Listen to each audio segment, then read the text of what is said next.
नमस्कार फ्रेंड्स, मो पिके आपण मानक स्वागत करुच्ची पिके भाई न्यूज यूट्यूब चैनल को। स्कूल छुट्टी नहीं सरकार तरफ है बड़ घोषणा जाकि आज स्कूल छुट्टी।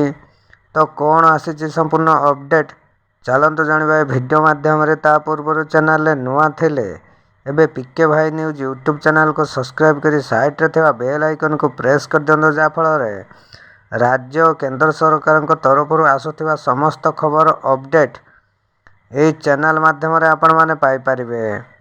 एबे चलंतो जीवा संपूर्ण वीडियो ऊपर को। संभाव्य ग्रीष्म प्रवाह और पाणीपाग विभागर सूचना को दृष्टि रे रखी चलित एप्रिल 22 रु 24 तारिख पर्यंत 3 दिन सकाळ 6:30 रु 10:30 पर्यंत विद्यालय खोला रहिब।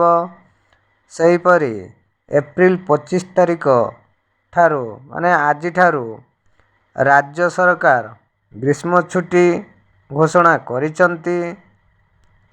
तो बड़ अपडेट मुताबिक देखंतु 25 तारिख माने आज ठारू जाके राज्य सरकार ग्रीष्म छुट्टी घोषणा करचंती। आउ कोन अपडेट अछि चलंतु ना सूचना लोक संपर्क विभाग तरफ आछि। देखंतु एप्रिल 25 रु ग्रीष्म छुट्टी घोषणा।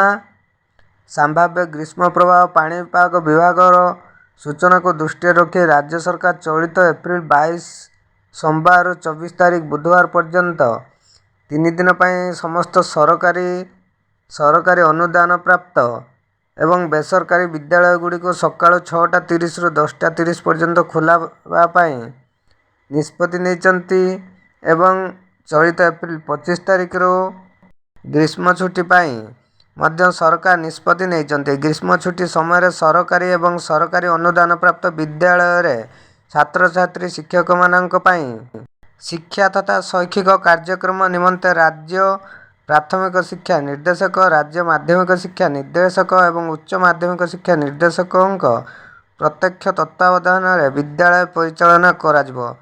तो बड़ अपडेट मुताबक चलित एप्रिल 25 तारिख माने आज ठारू ग्रीष्म छुट्टी नहीं सरकार घोषणा करिसंती।